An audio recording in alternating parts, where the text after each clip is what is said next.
Cuando las personas hablan de matrimonios infantiles, la mayoría de las veces no están pensando en Estados Unidos.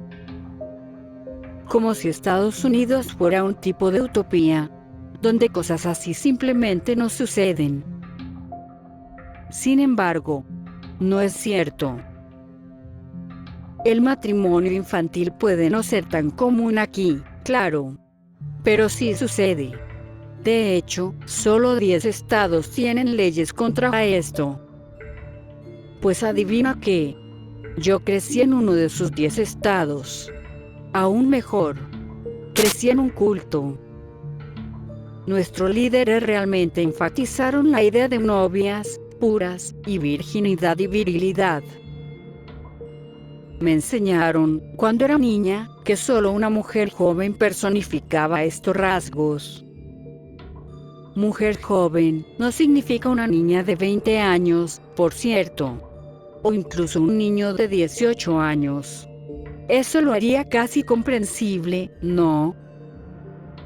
Me vendieron en matrimonio cuando tenía 14 años. En cierto modo, fui una de las afortunadas.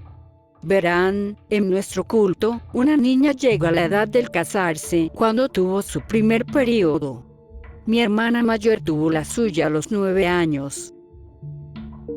Todavía recuerdo que gritaba en el baño cuando sucedió. Mi madre no nos había contado nada sobre los periodos o sobre nuestros cuerpos. Mi hermana vio toda esa sangre y realmente pensó que se estaba muriendo. Tal vez, eso es lo que significó para ella. Porque solo unos meses después, se casó. Su marido estaba en sus 25 años. Se quedaba llorando todas las noches hasta su boda. Nunca la volví a ver. Desde el día en que cumplí 9 años, viví con el miedo mortal de terminar como mi hermana. Recé y rogué a nuestra versión de Dios, para que nunca llegara a la mayoría de edad. Fue como una maldición para mí, enfrentar el mismo destino que ella.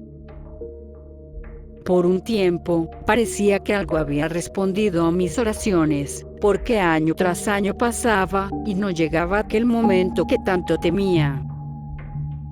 Mis padres se inquietaron. Cuando tenía 12 años, mi padre me revisaba las bragas todas las noches, para asegurarse de que no le ocultaba nada. Pero luego, a la mitad de mi 14º año, llegó.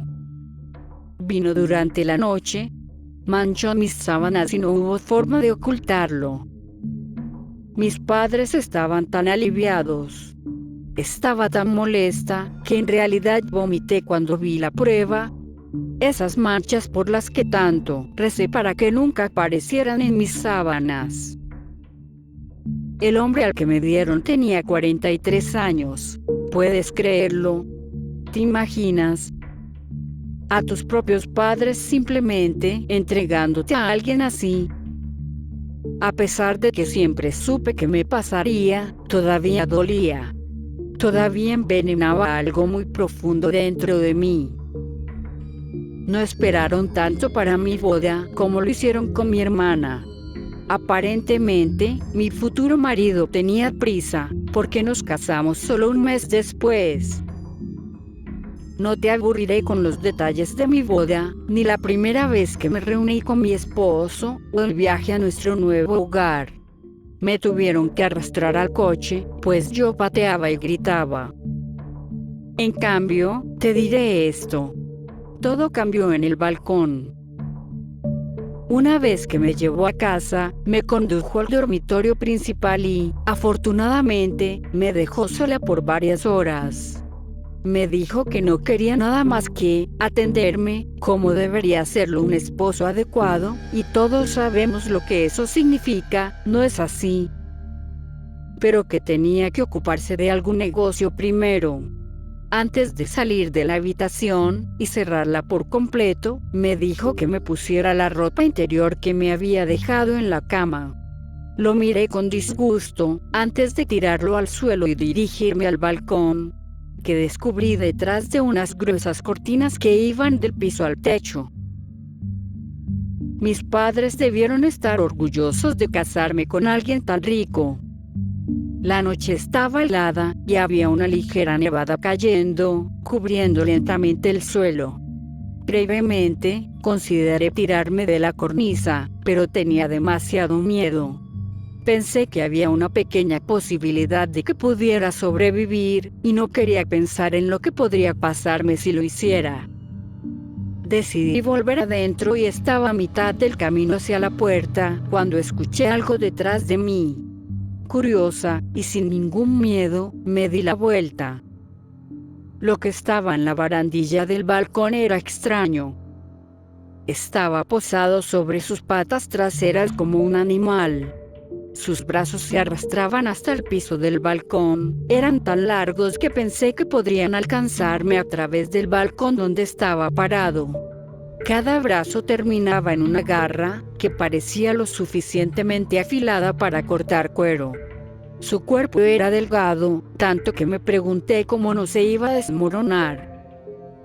Se balanceaba con la brisa, y sus pies, bueno, su otro juego de garras, supongo, se aferraban al balcón. La piel de la cara estaba seca y arrugada. De hecho, parecía que se le caía, como si fuera una especie de monia. Su boca no era más que un montón de carne agrupada, que se tensaba cada vez que estiraba la mandíbula. Sus ojos eran enormes, del tamaño de pelotas de béisbol, y totalmente blancos. Me miró fijamente, y yo lo miré. Lo último que noté fue su garganta. No había mucho que notar allí, realmente, excepto que tenía una pequeña abertura, que latía con cada respiración que tomaba. Me preguntaba para qué era. La cosa abrió su boca y la dejó abierta por un segundo, dándome la oportunidad de contar sus diminutos y afilados fragmentos de dientes. Inclinó la cabeza hacia un lado, y me preguntó, ¿por qué lloras? Levanté las yemas de mis dedos en mi mejilla con sorpresa. No me di cuenta de que había empezado a llorar de nuevo. Porque mis padres me hicieron casarme con alguien que no quiero, y tengo miedo, y quiero irme a casa. Mi voz se quebró en ese último momento. Para ser sincera, no estaba realmente segura de querer irme a casa después de todo, pero sabía que al menos ya no quería estar aquí, en una casa desconocida, con un hombre desconocido, que no tenía más que intenciones desconocidas. La criatura parpadeó sorprendida. ¿Matrimonio? No eres más que una niña. ¿Cómo puede ser esto? Enterré mi cara en mis manos y lloré más fuerte.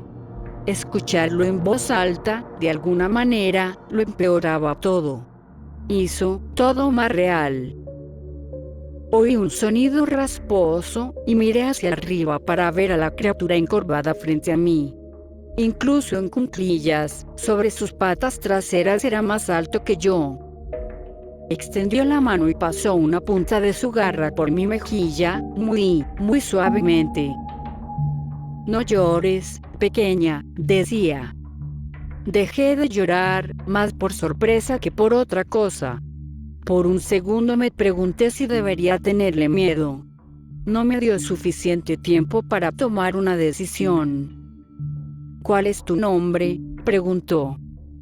María, eso es correcto, como la Virgen Madre. Hilarante, ¿verdad? Como una broma, no me di cuenta, hasta que fue demasiado tarde. María asintió a sí mismo y retiró su mano. Su garra había sacado un poco de sangre de mi mejilla. No me había dado cuenta. María, no llores más. Te ayudaré. ¿Lo harás? Lloré. Un estallido de alegría inundó mi pecho. Rápidamente se convirtió en hielo cuando la criatura giró para irse. Subió a la barandilla del balcón y corrí tras ella. Oye, espera, ¿a dónde vas? ¿No me vas a ayudar? Me miró, y sus ojos parecían casi tristes. A su tiempo. Necesito algo de ti primero. ¿Qué deseas? Te daré cualquier cosa. Me quedé sin aliento de miedo. No quería que se fuera, todavía no. Odio. Necesito tu odio. Cuando tengas suficiente, te puedo ayudar. Sentí que mi corazón se hundía a través de las tablas del piso. Odiaba. Odiaba mucho, odiaba a mis padres y al hombre en la otra habitación, y a todos los demás que observaban mi simulacro de matrimonio, y no hacían nada por detenerlo. Tenía tanto odio, y sin embargo no fue suficiente. Estaba tan segura en ese momento que nunca sería suficiente. ¿Cómo te llamo?, le dije. Parpadeó lentamente, luego dijo, tuyo. Puedes llamarme tuyo porque eso es lo que soy. Con eso, se arrastró por el balcón, y desapareció en la noche, la nieve y la tranquilidad. Y una vez más, me dejaron completamente sola. Estaba sentada en el suelo del balcón, medio cubierta de nieve cuando regresó. Me arrastró de vuelta al interior con disgusto, furioso, por haberme negado a usar la lencería que había elegido para mí. Me golpeó, me arrancó la ropa y me obligó a ponérmela delante mientras lloraba. Tú y yo sabemos lo que pasó después. Es algo que muchas mujeres han contado a lo largo de la historia, y todas la han contado mejor que yo. Así que me perdonarás, espero, por saltarme los detalles de la siguiente parte. Al día siguiente, me desperté cubierta de sangre y magulladuras. Él me envió abajo para hacer su desayuno. Apenas podía caminar. En ese momento, lo odiaba. Pero supongo que no lo odié lo suficiente, porque el tuyo no volvió. No volvió hasta un mes después. Mi esposo me trató como a una esclava, haciéndome hacer todas las tareas y cocinando durante el día. Y luego me violaba y me golpeaba durante la noche, hasta que había sangre en mi orina y me dolía sentarme. Una noche, accidentalmente me excedí al cocinar la cena. No se quemó, simplemente lo dejé en la estufa más tiempo del que debería. Me golpeó hasta que vomité, y me obligó a limpiarlo. Me encerró en el balcón y me hizo dormir afuera en la nieve. Y yo lo odiaba. Lo odiaba tanto.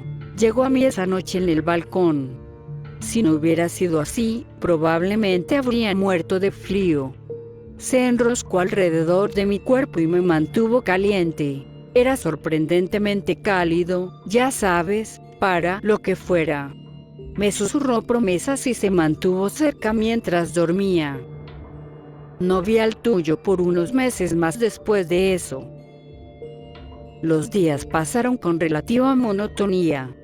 No fue hasta unos 6 meses después de casarnos que me di cuenta de que algo estaba mal. Es gracioso de una manera sombría. Él fue quien lo descubrió. Estaba vomitando una mañana y él entró al baño. ¿Cuándo fue la última vez que tuviste tu periodo?, preguntó. No había pasado más de 2 meses, y se lo dije. Estúpida como era, ni siquiera me di cuenta de que debería tener uno todos los meses. Lo sabía. Sus ojos prácticamente brillaban de emoción.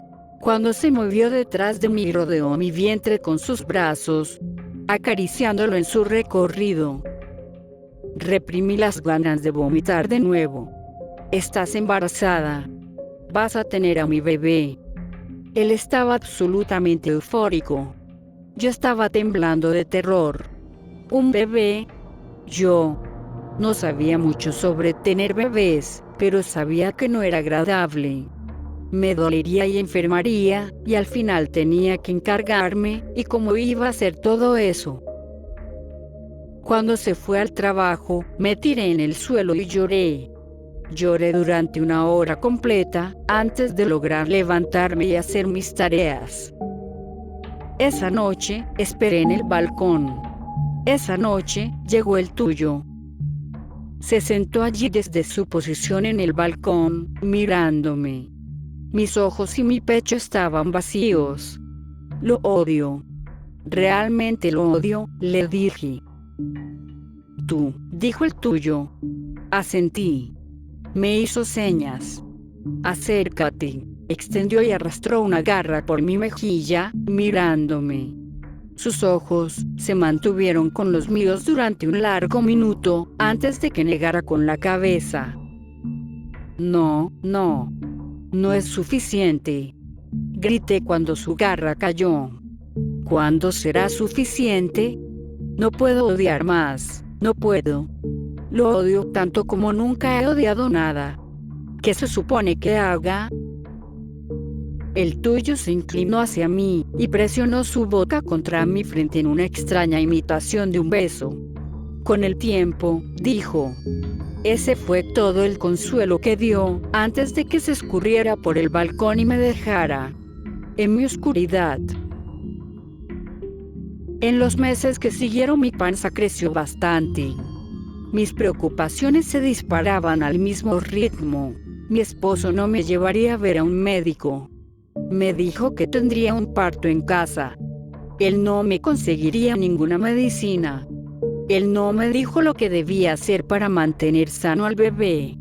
No sabía nada de mi propio embarazo. Aún peor, me seguía preocupando por lo que vendría después del nacimiento. ¿Y si fuera una niña? Mira, si fuera un niño, no tendría que estar tan preocupada. A los niños se les permitió ir a la escuela. Se les permitió elegir a sus esposas. Se les permitió ir y venir como les plazca. Pero no las chicas. ¿Y si tuviera una hija? Me pregunté qué le haría mi marido a ella. ¿Cómo la miraría a ella? Si él la tocara. Pensé en casarla con alguien que tenía el doble de edad. Pensé en no volver a verla nunca más, como nunca volvería a ver a mi hermana. Pensé mucho en eso.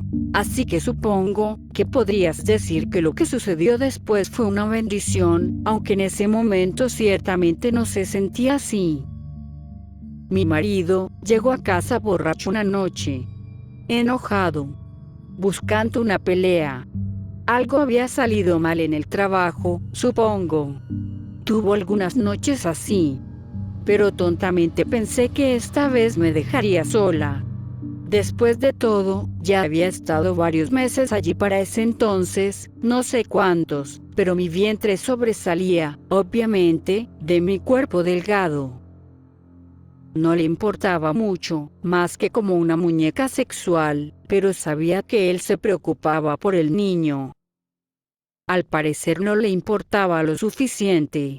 Esa noche, cuando me pegó, le supliqué que parara. Le dije que le haría daño al bebé. De alguna manera, eso lo hizo enojar aún más. Y cuando me golpeó con fuerza en el estómago, supe que no sentía culpa alguna por lo que hacía. Me caí al suelo, sujetando mi barriga, aferrándome mientras gritaba. Me gritó a su vez, culpándome, por supuesto, culpándome por perder al bebé. Porque ambos sabíamos que estaba muerto. No podría soportar un golpe así y vivir. Una hora después, comenzó la sangre. Yo no sentía algo particularmente especial por ese niño, pero todavía lloraba. Lloré por eso, y por mí misma, por lo que había sido de mi vida. Lloré, incluso mientras me gritaba a través de la puerta del baño, por ser una puta estúpida, una puta, una flauta babilónica, una maldición del diablo. Una vez que terminó con sus gritos, se tambaleó hasta su cama y se desplomó completamente dormido. Esperé hasta que estuve segura de que estaba completamente dormido, antes de abrir la puerta. Me arrastré hacia el balcón, un rastro de sangre me seguía. Me derrumbé en el suelo del balcón, mirando a la luna, con ganas de maldecirla, como si yo hubiera sido maldecida. Me senté allí, de rodillas, y grité al cielo, tratando de derramar todo el odio, la rabia, y la ira. En cambio, hice crecer todo eso, más, y más, y más grande. El tuyo apareció sobre la barandilla del balcón. Sabía que algo era diferente esta vez. Vino y se sentó a mi lado, pasando su garra por mi cabello. Estaba tratando de tranquilizarme, pero no quedaba nada para calmar. Podía decir que estaba esperando, así que hablé. Lo odio, le dije. Yo estaba tranquila. No levanté la voz. No lloré. Simplemente, hablé desde algún lugar de mi pecho, que había estado cerrado hasta ese momento. Lo odio por lo que me ha hecho. Y al bebé. Odio a mis padres por darme a él. Odio a las personas que miraban, y que no hacían nada. Los odio a todos, y quiero que sufran. No sé qué esperaba del tuyo en ese momento. Si pensaba que sería algo triunfante, sádico y feliz. Lo único que sé es que no esperaba la forma en que me miraba. Triste, compasivo, resignado. Es hora, entonces, para mí. Suspiró, su voz era una escofina en el viento que apenas podía escuchar. Si hago esto, un pedazo de ti se irá conmigo para siempre. ¿Lo entiendes? Asentí con la cabeza. Quedaba muy poco de mí, pero si me quería, podría tenerme. Podría tener todas las piezas, no las quería. Entonces se agachó, lo suficientemente bajo como para poder deslizar su garra en mis brazos. Tomó mi mano, mientras me llevaba a la habitación donde dormía mi esposo. Me miró con sus ojos en blanco y dijo: «Mira». El tuyo enderezó su espina. Al hacerlo, su cuello se hizo más largo, y más largo, y más largo. Podía escuchar su columna vertebral crujir y crujir mientras su cuello se desplegaba. La hendidura en su cuello comenzó a ensancharse hasta que se abrió, dejando al descubierto la oscuridad de sus entrañas. Desde el interior de la rendija, dos músculos salieron disparados. Eran largos y firmes, parecidos a patas de araña, excepto por el hecho de que no tenían pelaje. Ni siquiera parecían tener piel. Era solo carne roja y pulsante que salía de algún lugar dentro de ella. Un profundo gruñido emanó desde el interior de su pecho, a medida que crecían hasta alcanzar la máxima extensión. Inclinados con una punta afilada y huesuda, los dos apéndices descansaban en el piso, golpeando impacientemente contra las tablas del piso. El tuyo cambió, hasta que estuvo a cuatro patas, su cuerpo a la altura de mi cabeza. Avanzó a un ritmo dolorosamente lento, acercándose a la cama donde dormía mi marido. Noté que sus ojos estaban cerrados, y usó los apéndices de su garganta para palpar la cama, hasta que encontró su carne. Una vez que tuvo una idea de dónde yacía mi marido, sus garras se adelantaron. Uno agarró a mi esposo cerca de su clavícula, el otro agarró su pelvis. El tuyo se inclinó hacia adelante y todo quedó en silencio por un momento. Entonces, tiró. Tiró con sus garras con fuerza, tan fuerte que el cuerpo de mi esposo se partió por la mitad. Para cuando se despertó y comenzó a gritar, ya estaba en dos partes separadas. Sus órganos internos se derramaban de ellos. Sus gritos de agonía pronto fueron ahogados por la sangre que llenaba su garganta. A medida que se acercaba hacia la muerte, los extraños músculos que se extendían desde la garganta del tuyo empezaron a recrearse a través de sus órganos, separándolos y devolviéndolos a las fauces en su cuello. Se tragó a mi esposo, pieza por pieza, mientras sus garras pasaban a lo largo de su cuerpo, y lo desollaron. Para cuando tuyo terminó de comer, mi esposo estaba medio consumido, un lío de sangre y carne que era irreconocible como humano. Se retorció durante mucho tiempo después de morir. Finalmente, los apéndices se retrajeron de nuevo en la garganta del tuyo. El proceso tomó varios minutos, tiempo durante el cual observé el sangriento lío en la cama. Me pregunté si siempre lo recordaría. Sí, tal vez un día, las imágenes de su rostro serían reemplazadas por esta imagen de mi triunfo. Solo podía esperar. Cuando el tuyo terminó, se arrastró de nuevo a mí. ¿Qué pasa ahora?, pregunté. Yo soy tuyo, respondió. Debes elegir. Un amable anciano en una camioneta me llevó al hospital varias horas después. Me había encontrado caminando a un lado de la carretera, cubierta de sangre, la mayor parte mía, y me había ofrecido llevarme, sin preguntas. No tenía miedo. Sabía que tenía un protector cuidándome. A un ángel guardián que le faltan las alas. La policía llegó, por supuesto. Les conté cada detalle de lo que pasó. Al principio, se horrorizaron, y luego se desconcertaron. Cuando terminé, estaban convencidos de que estaba loca. Estaban un poco menos convencidos después de encontrar el cuerpo de mi esposo. O lo que quedaba de él. Me sorprendió lo poco que tenía que lidiar con la policía, en realidad. Pensé que tal vez me encerrarían, o abrirían una gran investigación, o algo así. En cambio, me informaron que mi esposo había sido un hombre muy poderoso. Que si dieran a conocer su matrimonio, podría llegar a ser un objetivo. Me culparían por su muerte. Sería tratada como una puta que lo hizo matar. Después de todo, entre los hombres ricos, se pueden pasar por alto cosas como las que él me hizo. La noticia oficial dice que murió de un ataque al corazón. La policía sabía que no lo habían matado, no hay forma de que físicamente pudiera haber hecho algo así, especialmente con alguien que tiene más del doble de mi tamaño. Probablemente pensaron que alguien lo había matado. Supongo que no están equivocados. Querían ponerme en una casa hogar. No consideré eso ni por un segundo. Tan pronto como pude, salí del hospital y nunca miré hacia atrás. No me resultó muy difícil. La siguiente visita que hice fue a mis padres. Me tomó un tiempo encontrarlos.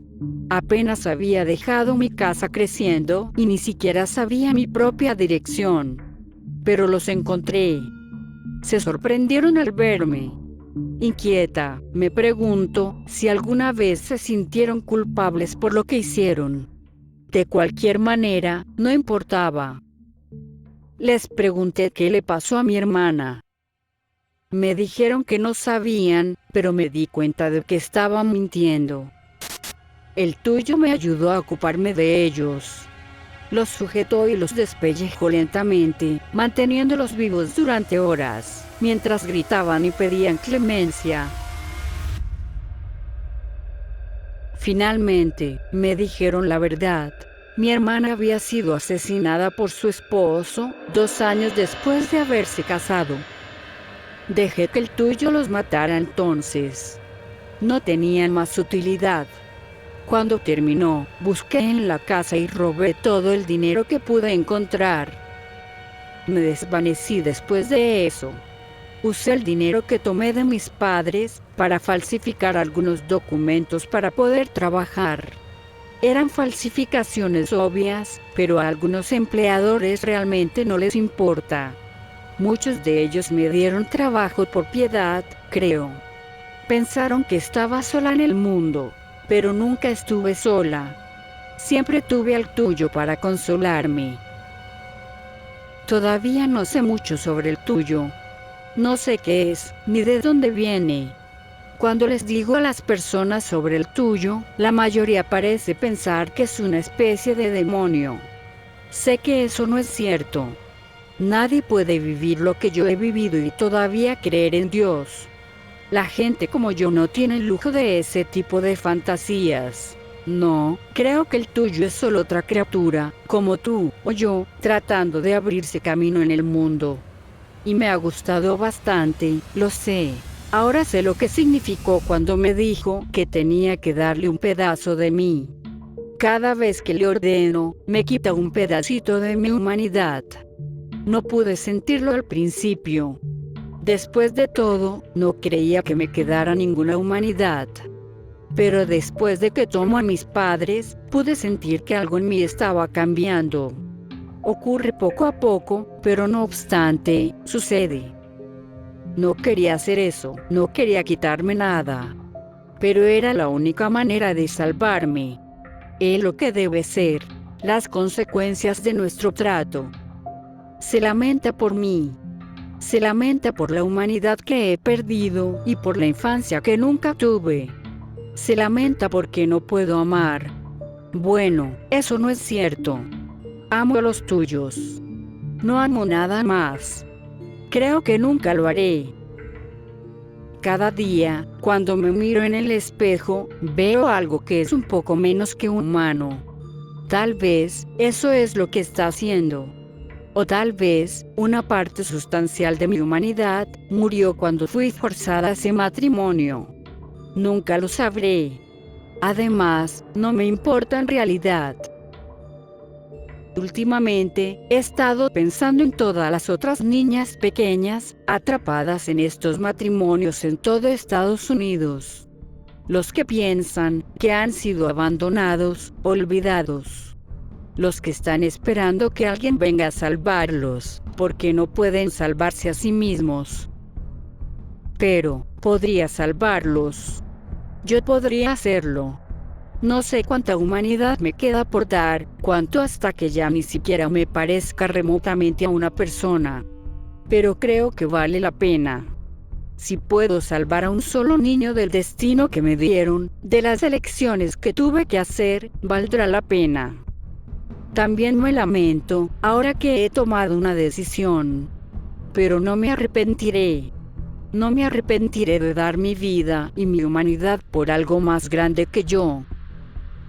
Quizás con el tiempo, yo también sea como el tuyo. O el tuyo será como yo. Solo espero que se quede conmigo, para no tener que hacerlo sola. Sí. Eso es lo que debo hacer. Estoy lista ahora. ¿Tú lo estás?